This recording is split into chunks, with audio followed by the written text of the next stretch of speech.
Nice and comfortable. I'm looking for that student that's eager and thirsty to learn. And so I start out by asking them, why are you in this class?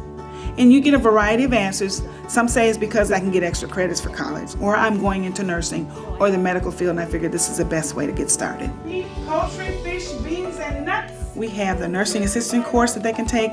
They can also follow up and take the intro to health and the medical terminology class. All of this gets them ready for any health careers that they're going into, especially in nursing, because they're going to have to know all the medical lingo and terminology that they're going to use. By the time they finish, they've already finished 3 classes, in total of about 7 credits that they can take prior to going on to college. So we're gonna log roll her this way, right?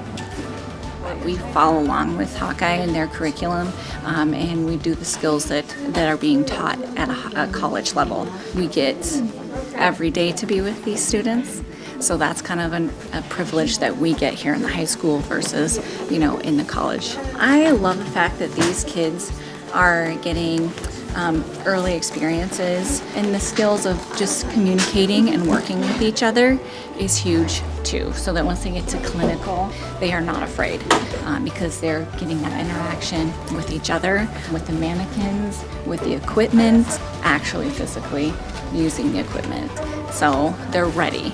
If they take the course and they go through it, and then they'll know whether or not this is something for them.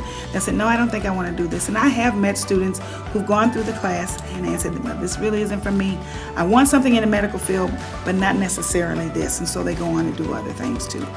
I tell my students all the time, just because you are taking a nurse assistant class does not mean you have to be a nurse assistant. This is a basic caregiving class to protect yourself too. When somebody walks in the room to take care of you, you know they're supposed to be washing their hands, or you know that, hey, they have this gait belt on because they don't want me to fall. So it's a good skill to know whether you're going into the medical field or not. So that's what I feel is pretty important for them to learn.